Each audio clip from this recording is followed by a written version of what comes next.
അസ്സലാമു അലൈക്കും വറഹ്മത്തുള്ളാഹി വബറകാതുഹു. അൽഹംദുലില്ലാഹി റബ്ബിൽ ആലമീൻ വസ്സലാത്തു വസ്സലാമു അലാ റസൂലില്ലാഹ് വഅലാ ആലിഹി വസഹ്ബിഹി അജ്മഈൻ അമ്മാ ബഅദ്. റബ്ബി ഇശ്റഹ് ലി സദ്രി വയസ്സിർ ലി അംരി വഹ്ലുൽ ഉഖ്ദതം മിൻ ലിസാനി യഫ്ഖഹു ഖൗലി. സഹോദരങ്ങളെ, ഖിലാഫത്തിൻ്റെ ചരിത്രം അതിൻ്റെ തുടർച്ചയെന്നോണം ഉമർ ഇബ്നുൽ ഖത്താബ് റളിയല്ലാഹു അൻഹുവിൻ്റെ ഭരണകാലത്തെ സംബന്ധിച്ചായിരുന്നു നേരത്തെ പരാമർശിക്കപ്പെട്ടത്. അദ്ദേഹത്തിൻ്റെ വ്യക്തിജീവിതം അല്ലെങ്കിൽ ജീവിത മാതൃകകളുമായിട്ട് ബന്ധപ്പെട്ട് ചില കാര്യങ്ങൾ പരാമർശിക്കുകയുണ്ടായി. അതിൻ്റെ തുടർച്ചയെന്നോണം ഉമർ ഇബ്നുൽ ഖത്താബ് റളിയല്ലാഹു അൻഹുവിൻ്റെ ഭരണകാലത്തുണ്ടായ ഇസ്ലാമിൻ്റെ ആഗോള വ്യാപനവുമായിട്ട് ബന്ധപ്പെട്ട് ഇസ്ലാമിൻ്റെ സൈനിക മുന്നേറ്റങ്ങളുമായിട്ട് ബന്ധപ്പെട്ടിട്ടുള്ള കാര്യങ്ങളാണ് ഇൻഷാ അല്ലാഹ് തുടർന്ന് അങ്ങോട്ട് വിശദീകരിക്കുന്നത്. 14 നൂറ്റാണ്ടിൻ്റെ ഇസ്ലാമിക ചരിത്രം നമ്മൾ പരിശോധിക്കുന്ന സന്ദർഭത്തിൽ ഉമർ ഇബ്നുൽ ഖത്താബ് റളിയല്ലാഹു അൻഹുവിൻ്റെ ഭരണകാലം എല്ലാ അർത്ഥത്തിലും വേറിട്ട് നിൽക്കുന്നതായിട്ട് നമുക്ക് കാണാൻ സാധിക്കും. അദ്ദേഹത്തിൻ്റെ കാലഘട്ടത്തിൽ ഇസ്ലാം വ്യാപിച്ചതുപോലെ ആ ഒരു കാലഘട്ടത്തുണ്ടായ ഇസ്ലാമിൻ്റെ വളർച്ച, അത്തരത്തിലൊരു നേട്ടം പിന്നീട് മറ്റൊരു ഖലീഫക്കും ചരിത്രത്തിലുടനീളം കൈവരിക്കാൻ സാധിക്കുന്നില്ല എന്നുള്ളത് എല്ലാ അർത്ഥത്തിലും അത്ഭുതപ്പെടുത്തുന്ന ഒരു വസ്തുതയാണ്. യഥാർത്ഥത്തിൽ നബി സല്ലല്ലാഹു അലൈഹി വസല്ലമയുടെ ഒരു പ്രവചനത്തിൻ്റെ പൂർത്തീകരണം കൂടെയാണ് ഈ വിഷയത്തിൽ നമ്മൾ കാണുന്നത്. പ്രവാചകൻ സല്ലല്ലാഹു അലൈഹി വസല്ലം ബുഖാരി ധരിക്കുന്ന ഒരു ഹദീസിൽ നബി സല്ലല്ലാഹു അലൈഹി വസല്ലം പറഞ്ഞു, ഞാനൊരിക്കൽ ഒരു കിണറിന് സമീപം നിൽക്കുന്നതായിട്ട് സ്വപ്നം കണ്ടു. നമുക്കറിയാം പ്രവാചകന്മാരുടെ സ്വപ്നം എന്നുള്ളത് അത് യാഥാർത്ഥ്യമാണ്. ഞാൻ അള്ളാഹു സുബ്ഹാനഹു വ തആല ഉദ്ദേശിച്ച അത്ര വെള്ളം ആ കിണറ്റിൽ നിന്ന് ഞാൻ കോരിയെടുത്തു.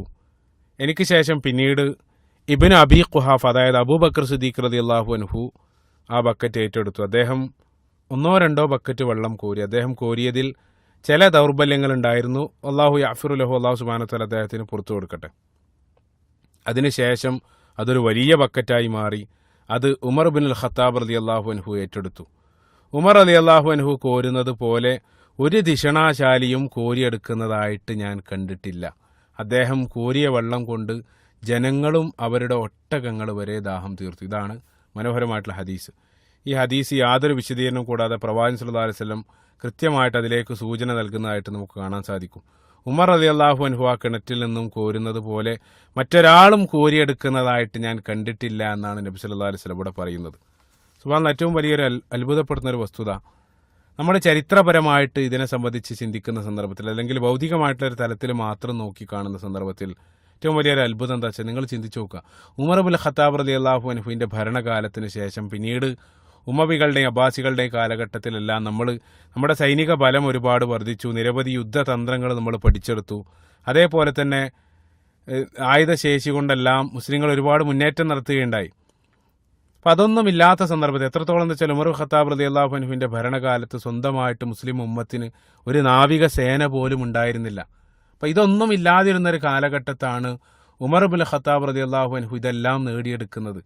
പിന്നീട് അതെല്ലാം നമുക്ക് ലഭിച്ച സന്ദർഭത്തിലും അതിന് തത്തുല്യം അല്ലെങ്കിൽ അതിൻ്റെ 4/1 പോലും മറ്റൊരു ഖലീഫക്കും അത്തരത്തിലൊരു നേട്ടം കൈവരിക്കാൻ സാധിച്ചില്ല എന്നുള്ളത് എല്ലാ അർത്ഥത്തിലും അത്ഭുതപ്പെടുത്തുന്ന ഒരു വസ്തുതയാണ്. അതേ സമയത്ത് പ്രവാചകൻ സല്ലല്ലാഹു അലൈഹി വസല്ലമയുടെ ഒരു പ്രവചനത്തിൻ്റെ പൂർത്തീകരണം കൂടെയായിട്ടാണ് നമ്മൾ ഇതിനെ കാണുന്നത്. സുബ്ഹാനല്ലാഹ്, ഉമർ ഖത്താബ് റളിയല്ലാഹു അൻഹു അദ്ദേഹത്തിൻ്റെ ഭരണകാലത്തുള്ള ഇസ്ലാമിൻ്റെ ആഗോള വ്യാപനവുമായിട്ട് അതുമായിട്ട് ബന്ധപ്പെട്ട് നമ്മൾ കാണുന്ന സന്ദർഭത്തിൽ അബൂബക്കർ സിദ്ദീഖ് റളിയല്ലാഹു അൻഹു അദ്ദേഹം അവസാനിപ്പിച്ചിടം മുതലാണ് ഉമർ ഇബ്നുൽ ഖത്താബ് റളിയല്ലാഹു അൻഹു ആരംഭിക്കുന്നത്.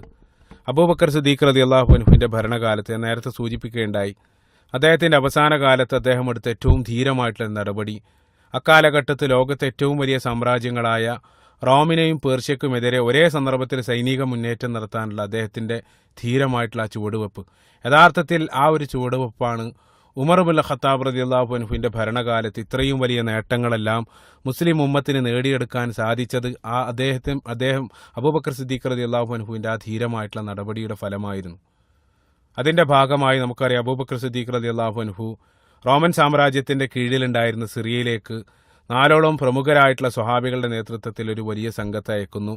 അതേ സമയത്ത് തന്നെ ഇപ്പുറത്ത് പേർഷ്യൻ സാമ്രാജ്യത്തിൻ്റെ കീഴിലുണ്ടായിരുന്ന ഇറാഖിലേക്ക് ഖാലിദ് ബിൻ വലീദ് റളിയല്ലാഹു അൻഹുവിനെയും സംഘത്തെയും അദ്ദേഹം അയക്കുകയാണ്.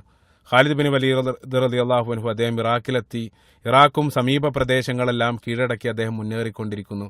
ഇപ്പുറത്ത് സിറിയയിലെത്തിയ മുസ്ലിം സംഘത്തെ നേരിടാൻ റോമൻ ചക്രവർത്തി ഹിറാക്ലേസ് വലിയൊരു സംഘത്തെയാണ് അയക്കുന്നത്. വലിയ സംഘത്തെ അയച്ച സന്ദർഭത്തിൽ മുസ്ലിം സൈന്യാധിപനായിരുന്ന അബൂ ഉബൈദ റളിയല്ലാഹു അൻഹു ഖലീഫയോട് കൂടുതൽ സൈന്യത്തെ അയച്ചു തരാൻ വേണ്ടി ആവശ്യപ്പെടുകയാണ്.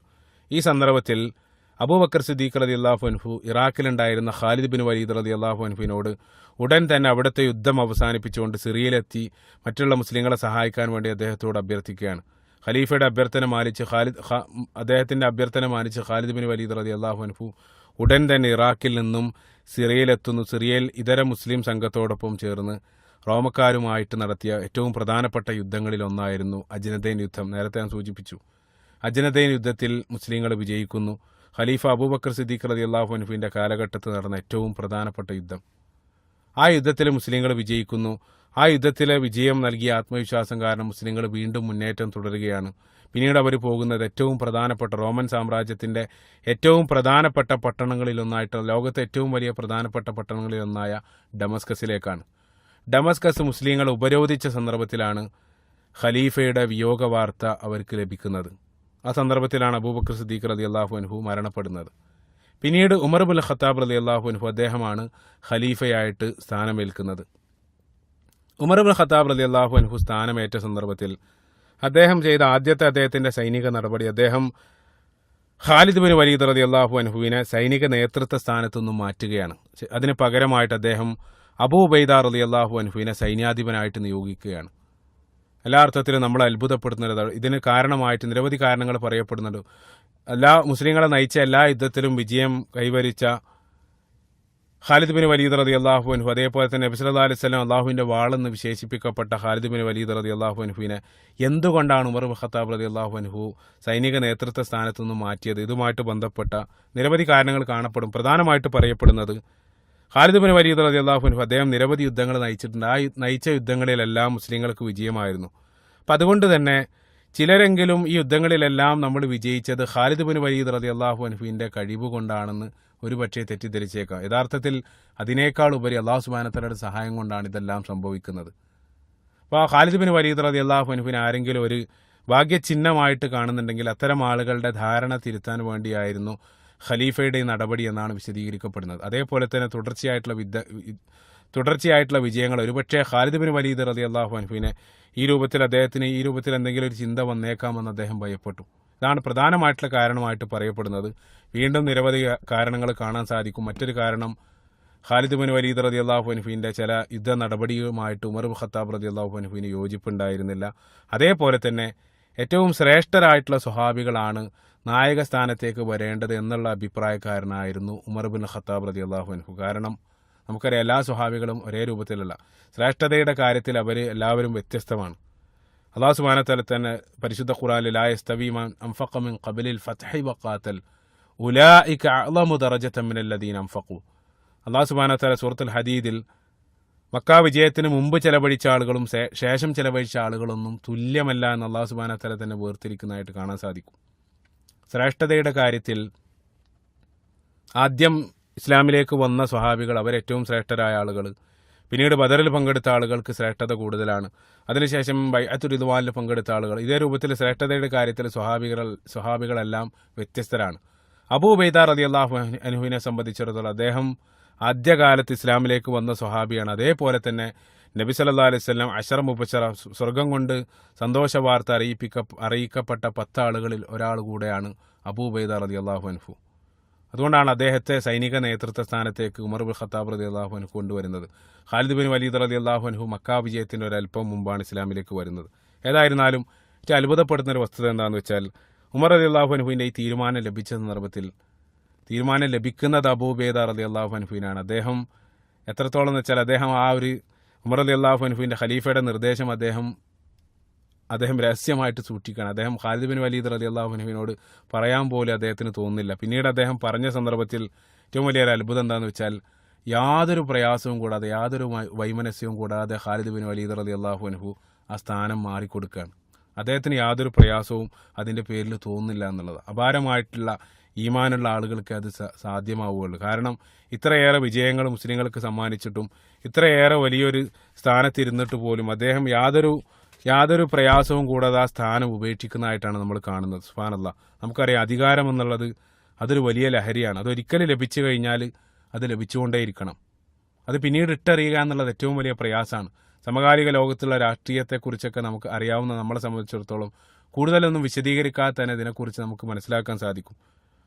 പക്ഷേ യാതൊരു പ്രയാസവും കൂടാതെ ഖാലിദ് ബിൻ വലീദ് റളിയല്ലാഹു അൻഹു ആ സ്ഥാനം ഉപേക്ഷിക്കുകയാണ്. ഏറ്റവും രസകരമായിട്ടുള്ളൊരു കാര്യം എന്താണെന്ന് വെച്ചാൽ, ഖാലിദ് ബിൻ വലീദ് റളിയല്ലാഹു അൻഹു അദ്ദേഹം നേതൃത്വ സ്ഥാനം ഉപേക്ഷിച്ചെങ്കിലും പിന്നീട് അബൂ ഉബൈദ റളിയല്ലാഹു അൻഹു അദ്ദേഹം ഖാലിദ് ബിൻ വലീദ് റളിയല്ലാഹു അൻഹുവിനെ വലങ്കയായി സ്വീകരിച്ച് പിന്നീടുള്ള മുന്നേറ്റങ്ങളിലെല്ലാം യഥാർത്ഥത്തിൽ ഖാലിദ് ബിൻ വലീദ് റളിയല്ലാഹു അൻഹുവിൻ്റെ തന്ത്രങ്ങൾ തന്നെയായിരുന്നു പിന്നീടും അദ്ദേഹം ഉപയോഗിച്ചത്. അതായത് ഫലത്തിൽ അബൂ ഉബൈദ റളിയല്ലാഹു അൻഹു ആണ് നേതൃത്വ സ്ഥാനത്തിരിക്കുന്നതെങ്കിലും അപ്പോഴും കാര്യങ്ങളെല്ലാം നിയന്ത്രിച്ചിരുന്നതും യുദ്ധതന്ത്രങ്ങളെല്ലാം അപ്പോഴും ഖാലിദ് ബിൻ വലീദ് റളിയല്ലാഹു അൻഹുവിൻ്റേത് തന്നെയായിരുന്നു എന്നുള്ളതാണ്. ഏതായാലും അജ്നത യുദ്ധത്തിന് ശേഷം മുസ്ലിങ്ങൾ ഡമസ്കസിലേക്ക് പോകുന്നു. ഡമസ്കസ് നമുക്കറിയാം റോമക്കാരുടെ ഏറ്റവും പ്രധാനപ്പെട്ട നഗരം, ലോകത്തിൽ കോൺസ്റ്റാന്റിനോപ്പിൾ കഴിഞ്ഞാൽ ഏറ്റവും പ്രധാനപ്പെട്ട നഗരങ്ങളിലൊന്ന്, 6000 വർഷത്തോളം പഴക്കമുള്ള ലോകത്തിൻ്റെ സാമ്പത്തിക രാഷ്ട്രീയ തലസ്ഥാനം എന്നറിയപ്പെടുന്ന ഏറ്റവും പ്രധാനപ്പെട്ട നഗരങ്ങളിലൊന്നായിരുന്നു ഡമസ്കസ്. ആ ഡമസ്കസിൻ്റെ 6 ഗേറ്റും മുസ്ലിം സംഘം ഉപരോധിക്കുകയാണ്. സുദീർഘമായിട്ടുള്ള ചരിത്രം ഏറ്റവും ചുരുങ്ങിയ രൂപത്തിൽ അവതരിപ്പിക്കുകയാണ്. മുസ്ലിങ്ങൾ ഡമസ്കസ് ഉപരോധിക്കുന്ന 6 മാസത്തോളം ഉപരോധം തുടരുകയാണ്. അവസാനം ഡമസ്കസ് മുസ്ലിങ്ങൾക്ക് മുമ്പിൽ കീഴടങ്ങുകയാണ്. ആ പ്രധാനപ്പെട്ട നഗരം മുസ്ലിങ്ങളുടെ കയ്യിലേക്ക് വരികയാണ്. അത്രയും പ്രധാനപ്പെട്ട ആ നഗരത്തിൻ്റെ ഗവർണറായിട്ട് ഖലീഫ തെരഞ്ഞെടുക്കുന്നത് യസീദ് ബിൻ അബൂ സുഫിയാൻ റളിയല്ലാഹു അൻഹുവിനെയാണ്. പ്രത്യേകം മനസ്സിലാക്കണം, യസീദ് ബിൻ മുആവിയ അല്ല, യസീദ് ബിൻ മുആവിയ റളിയല്ലാഹു അൻഹുവിൻ്റെ പുത്രനാണ്. അദ്ദേഹം 2ാം ഉമവി ഖലീഫയാണ്.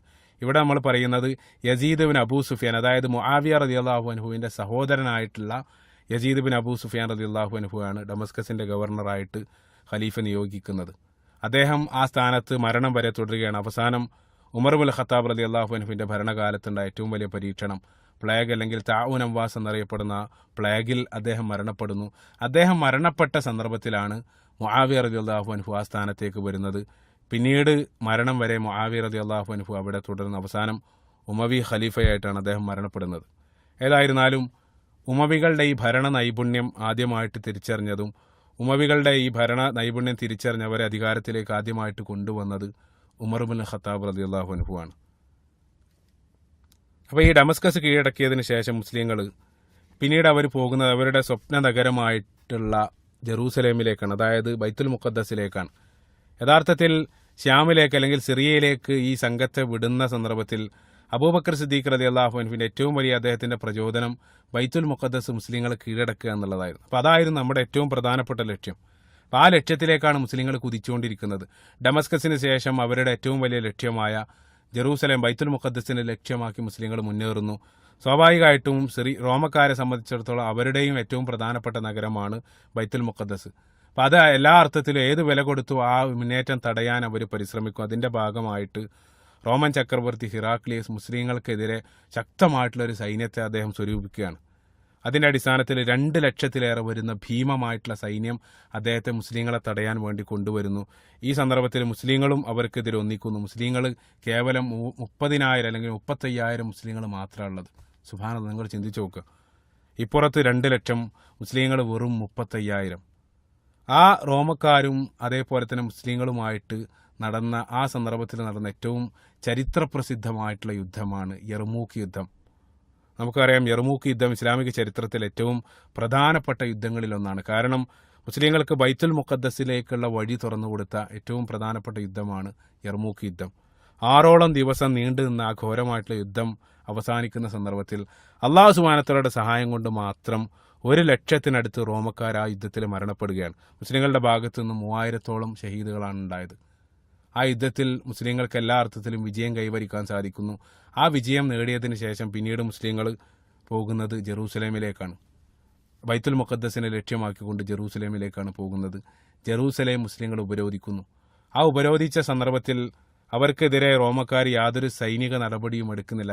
സ്വാഭാവികമായിട്ടും യർമൂക്ക് യുദ്ധമുണ്ടാക്കിയ ആഘാതം അത്ര വലുതായിരുന്നു. ആ സന്ദർഭത്തിൽ വീണ്ടും ഒരു സൈനിക നടപടിക്ക് അവർക്ക് ശേഷിയുണ്ടായിരുന്നില്ല. അപ്പോൾ 4 മാസത്തോളം മുസ്ലിങ്ങൾ ജെറൂസലേം ഉപരോധിക്കുന്നു.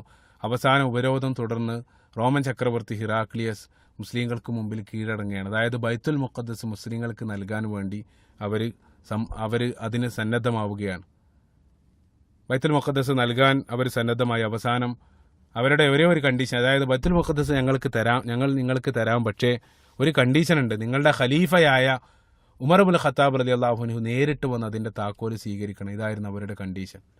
മുസ്ലിങ്ങൾ ഖലീഫയായ ഉമർ ബിൻ ഖത്താബ് റളിയല്ലാഹു അൻഹുവിനെ ഈ തീരുമാനം അറിയിക്കുന്നു. അദ്ദേഹം അവിടെ ഉണ്ടായിരുന്ന മദീനയിലുണ്ടായിരുന്ന സ്വഹാബികളുമായിട്ട് ചർച്ച ചെയ്ത് അവസാനം അദ്ദേഹം ആ താക്കോല് സ്വീകരിക്കാൻ വേണ്ടി ജെറൂസലേമിലേക്ക് വരികയാണ്.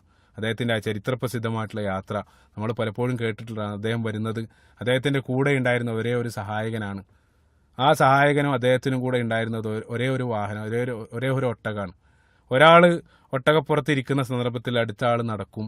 പിന്നീട് അയാൾ ക്ഷീണിച്ചു കഴിഞ്ഞാൽ അടുത്ത ആൾ ഒട്ടകത്തിൽ കയറി. ഈ രൂപത്തിലാണ് അവർ യാത്രയിലുടനീളം സഞ്ചരിച്ചത്. സുബ്ഹാനല്ലാഹ്. ഒരു ഖലീഫയായിട്ട് പോയി അദ്ദേഹം ധരിച്ച വസ്ത്രത്തിൽ 14ഓളം സ്ഥലത്ത് കണ്ടം വെച്ച് തുന്നിയ രൂപത്തിലുള്ള വസ്ത്രം, കീറിപ്പറഞ്ഞ വസ്ത്രം ധരിച്ചിട്ടാണ് ഉമർ ഇബ്നുൽ ഖത്താബ് റളിയല്ലാഹു അൻഹു അത്രയും പ്രധാനപ്പെട്ട ഒരു കർമ്മത്തിന് വേണ്ടി വരുന്നത്. റോമക്കാർ ഖലീഫയെ സ്വീകരിക്കാൻ വേണ്ടി വലിയ സന്നാഹങ്ങളാണ് അവർ ഒരുക്കിയത്. ഈ രൂപത്തിലെത്തിയ ഖലീഫ ജെറൂസലേമിൻ്റെ കവാടത്തിലെത്തിയ സന്ദർഭത്തിൽ ഉമർ റളിയല്ലാഹു അൻഹുവിൻ്റെ സഹായകനാണ് ഒട്ടകപ്പുറത്തിരിക്കുന്നത്. ആ സന്ദർഭത്തിൽ അദ്ദേഹത്തിൻ്റെ അവസരമായിരുന്നു. ഉമർ ഇബ്നുൽ ഖത്താബ് റളിയല്ലാഹു അൻഹു നടന്നുകൊണ്ടാണ് പ്രവേശിക്കുന്നത്. എത്രത്തോളം എന്ന് വെച്ചാൽ അവിടെ ഉണ്ടായിരുന്ന ആളുകൾ ആ ഒട്ടകപ്പുറത്തിരിക്കുന്ന സഹായകനാണ് ഖലീഫ എന്ന് പോലും അവർ തെറ്റിദ്ധരിക്കുകയാണ്. ഉമർ റളിയല്ലാഹു അൻഹുവിൻ്റെ ആ ഒരു വരവ് കണ്ട സന്ദർഭത്തിൽ അവിടെ ഉണ്ടായിരുന്ന അബൂ ഉബൈദ റളിയല്ലാഹു അൻഹു അദ്ദേഹത്തോട് ചോദിക്കുന്നുണ്ട്, ഓ അമീറുൽ മുഅ്മിനീൻ, താങ്കൾ ഞങ്ങളെയെല്ലാം നാണിപ്പിച്ചു കളഞ്ഞല്ലോ, അതായത് ഈ രൂപത്തിലാണല്ലോ താങ്കൾ വന്നത്. ഈ സന്ദർഭത്തിലാണ് ഉമർ ഇബ്നുൽ ഖത്താബ് റളിയല്ലാഹു അൻഹു അദ്ദേഹത്തിൻ്റെ ആ ചരിത്രപ്രസിദ്ധമായിട്ടുള്ള വാക്ക് അദ്ദേഹം പറയുന്നു, നഹ്നു ഖൗമുൻ അഅസ്സനല്ലാഹു ബിൽ ഇസ്ലാം, നമ്മൾ ജനങ്ങളിൽ ഏറ്റവും നിന്ദ്യരായിരുന്ന ആ സന്ദർഭത്തിൽ അള്ളാഹു നമ്മുടെ അന്തസ് ഉയർത്തിയത് ഇസ്ലാമിലൂടെയാണ്. അപ്പോൾ നമുക്ക് അന്തസ് നടിക്കാൻ ഇസ്ലാം തന്നെ ധാരാളമാണെന്നാണ് അദ്ദേഹം ആ സന്ദർഭത്തിൽ മറുപടി പറയുന്നത്. സുബ്ഹാനല്ലാഹ്. ഉമർ റളിയല്ലാഹു അൻഹു അവിടെ എത്തി അവരുമായിട്ട് കരാർ എഴുതുന്നു. ആ കരാർ ശുറൂത്തുൽ ഉമരിയ എന്ന പേരിൽ ആ കരാർ ചരിത്രപ്രസിദ്ധമാണ്. അവിടെ ഉണ്ടായിരുന്ന ജൂതന്മാർക്കെല്ലാം എല്ലാ ആരാധനാ സ്വാതന്ത്ര്യങ്ങളും അനുവദിച്ചു കൊടുത്തുകൊണ്ട് ഉമർ ഇബ്നുൽ ഖത്താബ് റളിയല്ലാഹു അൻഹു അവിടെ എഴുതിയ കരാർ. അതിനുശേഷം അവിടെ ഉണ്ടായിരുന്ന അവരുടെ ബിഷപ്പ് സിഫ്രോണിയസ് എന്നാണ് അദ്ദേഹത്തിൻ്റെ പേര്. അദ്ദേഹം ഉമർ റളിയല്ലാഹു അൻഹുവിന് അവിടെ ഉണ്ടായിരുന്ന ഓരോ പ്രദേശങ്ങളും കാണിച്ചു കൊടുക്കുകയാണ്. അവസാനം ക്രൈസ്തവരുടെ ഏറ്റവും പ്രധാനപ്പെട്ട പള്ളികളിലൊന്നായിട്ടുള്ള, അതായത് യേശു ക്രിസ്തു അദ്ദേഹം അന്ത്യവിശ്രമം കൊള്ളുന്ന, അതായത് നമ്മളെ സംബന്ധിച്ചിടത്തോളം ഈസാ നബി അലൈഹി സ്വലാത്തു വസ്സലാം മരണപ്പെട്ടു എന്ന് നമ്മൾ വിശ്വസിക്കുന്നില്ല. അവരെ സംബന്ധിച്ചിടത്തോളം യേശു ക്രിസ്തു അന്ത്യവിശ്രമം കൊള്ളുന്നുവെന്ന് അവർ വിശ്വസിക്കപ്പെടുന്ന ആ പ്രധാനപ്പെട്ട അവരുടെ പള്ളിയിലേക്ക് ഉമർ ഇബ്നുൽ ഖത്താബ് റളിയല്ലാഹു അൻഹുവിനെ അദ്ദേഹം ക്ഷണിക്കുകയാണ്. ഉമർ ഇബ്നുൽ ഖത്താബ് റളിയല്ലാഹു അൻഹു അവിടെ എത്തിയ സന്ദർഭത്തിൽ ഒരു അസർ നമസ്കാരത്തിൻ്റെ സമയത്താണ് അദ്ദേഹം അവിടെ എത്തുന്നത്.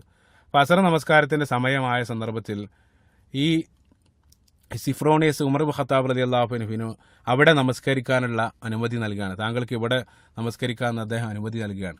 ഈ സന്ദർഭത്തിൽ ഉമർ ഇബ്നുൽ ഖത്താബ് റളിയല്ലാഹു അൻഹു പറയുന്ന മറുപടി, സുബ്ഹാനല്ലാഹ്, അദ്ദേഹം പറയുകയാണ്, ഞാൻ ഇവിടെ നമസ്കരിക്കുകയാണെങ്കിൽ എനിക്ക് ശേഷം പിന്നീട് ഏതെങ്കിലും മുസ്ലിങ്ങൾ ഇത് ഖലീഫ നമസ്കരിച്ച സ്ഥലമാണെന്ന് പറഞ്ഞുകൊണ്ട് ഒരു പക്ഷേ വല്ല പ്രശ്നവും പിന്നീട് ഉണ്ടാക്കിയേക്കാം. അതുകൊണ്ട് ഞാനിവിടെ നമസ്കരിക്കുന്നില്ലെന്ന് പറഞ്ഞുകൊണ്ട് ഉമർ ഖത്താബ് റളിയല്ലാഹു അൻഹു ആ പള്ളിക്ക് പുറത്തു പോയിട്ടാണ് നമസ്കരിക്കുന്നത്. സുബ്ഹാനല്ലാഹ്. ഏറ്റവും വലിയ രസകരമായിട്ടുള്ളൊരു കാര്യം എന്താണെന്ന് വെച്ചാൽ ഉമർ ഇബ്നുൽ ഖത്താബ് റളിയല്ലാഹു അൻഹു ആ നമസ്കരിച്ച സ്ഥലത്ത് തന്നെ പിന്നീട് മസ്ജിദ് ഉമർ എന്ന പേരിലൊരു പള്ളി പിന്നീട് വരികയാണ്. സുബ്ഹാനല്ലാഹ്. അദ്ദേഹത്തിൻ്റെ ആ ദീർഘവീക്ഷണമാണ് ഇവിടെ കാണുന്നത്. അപ്പോൾ ഉമർ റളിയല്ലാഹു അൻഹുവിൻ്റെ ഈ മനോഹരമായിട്ടുള്ള ഈ സമീപനങ്ങളെല്ലാം കണ്ട സന്ദർഭത്തിൽ ക്രൈസ്തവർ അവരെല്ലാ അർത്ഥത്തിലും ഒരു വല്ലാതെ മതിപ്പുളവാക്കുകയാണ് ഉമർ ഖത്താബ് റളിയല്ലാഹു അൻഹുവിൻ്റെ മേലെ. അവസാനം അവരുടെ ഏറ്റവും പ്രധാനപ്പെട്ട ഈ ഒരു ചർച്ച, അതായത് ഹോളി സഫൽക്കർ എന്നറിയപ്പെടുന്ന യേശു ക്രിസ്തു അന്ത്യവിശ്രമം കൊള്ളുന്ന ഈ ഒരു പള്ളിയുടെ താക്കോല് അവർ ഉമർ ഇബ്നുൽ ഖത്താബ് റളിയല്ലാഹു അൻഹുവിനെ ഏൽപ്പിക്കുകയാണ്, അത് സംരക്ഷിക്കാൻ വേണ്ടി. ഉമർ ഇബ്നുൽ ഖത്താബ് റളിയല്ലാഹു അൻഹു അത് അവിടെ ഉണ്ടായിരുന്ന ഒരു മുസ്ലിം കുടുംബത്തിന് കൈമാറുന്നു. പിന്നീട് ആ മുസ്ലിം കുടുംബമാണ് ക്രൈസ്തവരുടെ ഏറ്റവും പ്രധാനപ്പെട്ട ഈ ആരാധനാ കേന്ദ്രത്തിൻ്റെ താക്കോല് സംരക്ഷിക്കുന്നത്. സുബ്ഹാനല്ലാഹ്. ഏറ്റവും വലിയ അത്ഭുതം എന്താ വെച്ചാൽ അന്ന് മുതൽ ഇന്ന് വരെ 2017 ഇന്ന് വരെ ആ ഒരു താക്കോൽ ഇന്നും സംരക്ഷിക്കുന്നത് ആ പ്രദേശത്തുള്ള ഒരു മുസ്ലിം കുടുംബമാണ്. സുബ്ഹാനല്ലാഹ്. ഇന്ന് അദീബ് ജൗദഹ് എന്നറിയപ്പെടുന്ന ഒരു മുസ്ലിം കുടുംബത്തിലുള്ള ഒരു വ്യക്തിയുടെ കയ്യിലാണ് താക്കോലുള്ളത്. അപ്പോൾ ആ ഒരു കാലഘട്ടം മുതൽ ആ ഒരു പാരമ്പര്യം ഇന്ന് വരെ തുടർന്നു വരുന്ന അപാരമായിട്ടുള്ള ആ ഒരു മതസൗഹാർദ്ദത്തിൻ്റെ ഏറ്റവും ഉദാത്തമായിട്ടുള്ള രൂപമാണ് ഇവിടെ നമ്മൾ ഇന്നും കണ്ടുകൊണ്ടിരിക്കുന്നത്. സുബ്ഹാനല്ലാഹ്. പിന്നീട് നമുക്കറിയാം ഉമർ ഇബ്നുൽ ഖത്താബ് റളിയല്ലാഹു അൻഹു അദ്ദേഹം ആ പള്ളിയിൽ പ്രവേശിക്കുന്ന അവിടെ വെച്ചുകൊണ്ട് ബൈത്തുൽ മുഖദ്ദസിൽ വെച്ചുകൊണ്ട് ബൈത്തുൽ മുഖദ്ദസ് അവർ വൃത്തിയാക്കി അവിടെ വെച്ചുകൊണ്ട് നമസ്കരിക്കുകയാണ്. ചിന്തിച്ചു നോക്കുക, മക്കയിൽ ഒരു സന്ദർഭത്തിൽ മക്കയിൽ പോലും നമസ്കരിക്കാൻ സ്വാതന്ത്ര്യമില്ലാത്ത ആളുകളാണ് ഇന്ന് ബൈത്തുൽ മുഖദ്ദസിൽ നമസ്കരിക്കുന്നത്. സുബ്ഹാനല്ലാഹ്, അള്ളാഹു സുബ്ഹാനഹു സഹായം എന്നല്ലാതെ ഈ അത്ഭുതങ്ങളെ മുഴുവനും ഒരർത്ഥത്തിലും വിശദീകരിക്കാൻ സാധിക്കുകയില്ല എന്നുള്ളതാണ്. ബൈത്തുൽ മുഖദ്ദസിൽ അവർ പ്രവേശിച്ച സന്ദർഭത്തിൽ ആദ്യമായിട്ട് ബാങ്ക് വിളിക്കാൻ അവർ ബിലാൽ ഇബ്നു റബാഹ് റളിയല്ലാഹു അൻഹുവിനെ അവർ കേണപേക്ഷിക്കുകയാണ്. കാരണം ബിലാൽ ഇബ്നു റബാഹ് റളിയല്ലാഹു അൻഹു അദ്ദേഹം പ്രവാചകൻ സല്ലല്ലാഹു അലൈഹി വസല്ലമയുടെ വിയോഗത്തിന് ശേഷം, നബി സല്ലല്ലാഹു അലൈഹി വസല്ലമയുടെ മരണത്തിന് ശേഷം അദ്ദേഹത്തിൻ്റെ വിഷമത്താൽ അദ്ദേഹം മദീന വിട്ട് ശ്യാമിലായിരുന്നു അദ്ദേഹം പിന്നീടുള്ള കാലം ചെലവഴിച്ചത്.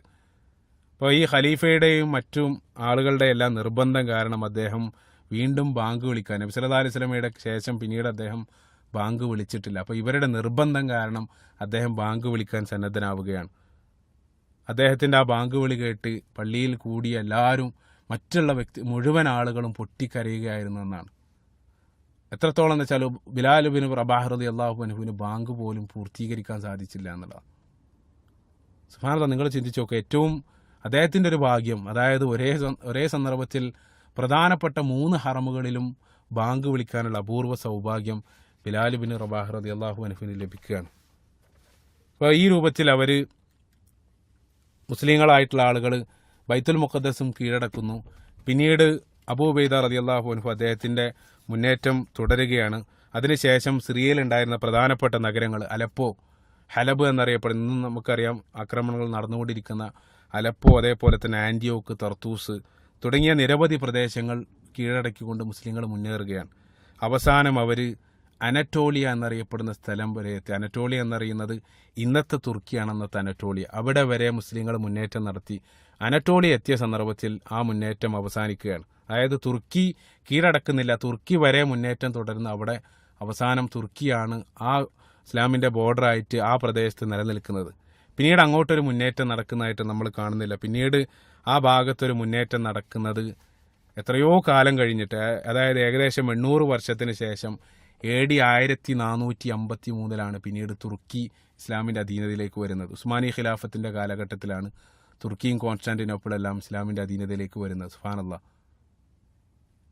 അത്രയും കാലം പിന്നീട് ആ ഒരു മേഖലയിൽ പിന്നീടൊരു മുന്നേറ്റം നമ്മൾ കാണുന്നില്ല. ഈ മുന്നേറ്റം അവസാനിക്കാനുള്ള പ്രധാനപ്പെട്ട കാരണമായിട്ട് പറയപ്പെടുന്നത്, നമുക്കറിയാം അക്കാലഘട്ടത്തിൽ ബാധിച്ച ഏറ്റവും വലിയൊരു പരീക്ഷണമായിരുന്നു ശക്തമായിട്ടുള്ള പ്ലേഗ്. ആയിരക്കണക്കിന് ആളുകളെ ജീവൻ കവർന്ന വലിയൊരു പരീക്ഷണമായിരുന്നു അക്കാലഘട്ടത്തുണ്ടായിരുന്ന ശക്തമായിട്ടുള്ള പ്ലേഗ്. താഊൻ അംവാസ് എന്ന പേരിൽ അറിയപ്പെടുന്ന ആ പ്ലേഗ്. അതേപോലെ തന്നെ മദീനയിലുണ്ടായ ശക്തമായിട്ടുള്ള ക്ഷാമം, ആമുർ റമാദ എന്ന പേരിൽ അറിയപ്പെടുന്ന ക്ഷാമം, ഇതെല്ലാമാണ് പിന്നീടുള്ള ഒരു മുന്നേറ്റത്തെ തടയാനുള്ള കാരണം. ആ പ്ലേഗ് ബാധിച്ചുകൊണ്ട് തന്നെയാണ് മുസ്ലിം സൈന്യാധിപനായിട്ടുള്ള അബൂ ഉബൈദ റളിയല്ലാഹു അൻഹു മരണപ്പെടുന്നത്. പിന്നീട് ഇതാണ് സിറിയയുമായിട്ട് ബന്ധപ്പെട്ട് നമ്മൾ മനസ്സിലാക്കേണ്ടത്.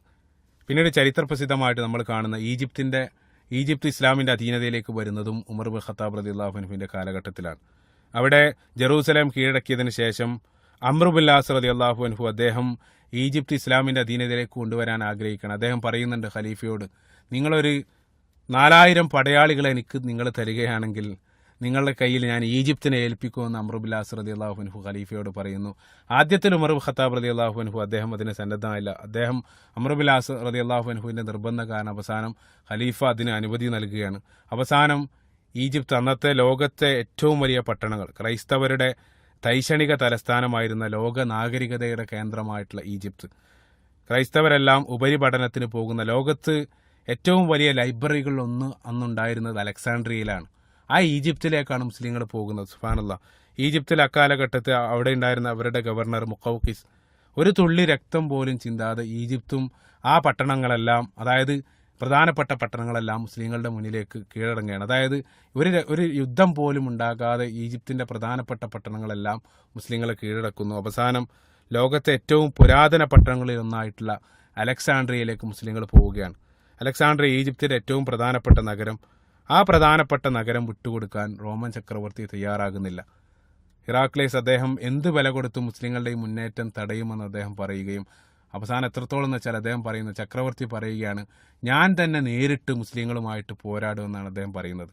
മുസ്ലിങ്ങൾ അലക്സാണ്ട്രിയ ഉപരോധിച്ചു. പക്ഷേ ഏറ്റവും വലിയൊരു പ്രശ്നം എന്താണെന്ന് വെച്ചാൽ അലക്സാണ്ട്രിയ തുറമുഖ നഗരമായതുകൊണ്ട് തന്നെ മുസ്ലിങ്ങൾ ഉപരോധിച്ച സന്ദർഭത്തിൽ അവിടെ ഉണ്ടായിരുന്ന ആളുകൾക്ക് വേണ്ട ഭക്ഷണ സാധനങ്ങളെല്ലാം കടൽ മാർഗം ചക്രവർത്തി അയച്ചു കൊടുത്തു. അപ്പം അതുകൊണ്ട് തന്നെ മുസ്ലിങ്ങളുടെ ഉപരോധം ഒരർത്ഥത്തിലും വിജയിച്ചില്ല. അവസാനം മുസ്ലിങ്ങളുമായിട്ട് പോരാടാൻ ഈ ചക്രവർത്തി തന്നെ നേരിട്ട് വരാൻ തീരുമാനിക്കുകയാണ്. അതിൻ്റെ അടിസ്ഥാനത്തിൽ അദ്ദേഹം റോമിൻ്റെ തലസ്ഥാന നഗരിയായ കോൺസ്റ്റാന്റിനോപ്പിളിൽ നിന്നും മുസ്ലിങ്ങൾക്കെതിരെ പോരാടാൻ വേണ്ടി കപ്പലിലേക്ക് കയറുന്ന സന്ദർഭത്തിൽ യാദൃശ്ചികമായിട്ട് അദ്ദേഹം മരണപ്പെടുകയാണ്. സുബ്ഹാനല്ലാഹ്, നിങ്ങൾ ചിന്തിച്ചു നോക്കുക. ഈ അത്ഭുതങ്ങളെല്ലാം ഒരേ സന്ദർഭത്തിൽ സംഭവിക്കുന്നതായിട്ടാണ് നമ്മൾ കാണുക. ഏതർത്ഥത്തിലാണ് ഇതിനെല്ലാം വിശദീകരിക്കുക എന്ന് നമുക്ക് ഒരർത്ഥത്തിൽ ഇതൊന്നും വിശദീകരിക്കാൻ സാധ്യമാകുന്ന രൂപത്തിലല്ല. അവസാനം അദ്ദേഹം മരണപ്പെടുന്നു. അദ്ദേഹം മരണപ്പെട്ടതോടുകൂടെ നമുക്കറിയാം, സ്വാഭാവികമായിട്ടും പിന്നീട് സഹോദരന്മാർക്കിടയിലും ആഭ്യന്തര യുദ്ധങ്ങളും മറ്റും അരങ്ങേറിയ സന്ദർഭത്തിൽ സാഹചര്യങ്ങളെല്ലാം മുസ്ലിങ്ങൾക്ക് അനുകൂലമായിട്ട് അവസാനം ഈജിപ്ത് മുഴുവനായിട്ട് മുസ്ലിങ്ങളുടെ കയ്യിലേക്ക് വരികയാണ്. സുബ്ഹാനല്ലാഹ്. അതായത് ഈ ചക്രവർത്തി മരണപ്പെട്ടതോടുകൂടെ ഈജിപ്തിൻ്റെ അധികാരം മുസ്ലിങ്ങളുടെ കയ്യിലേക്ക് വരികയാണ്.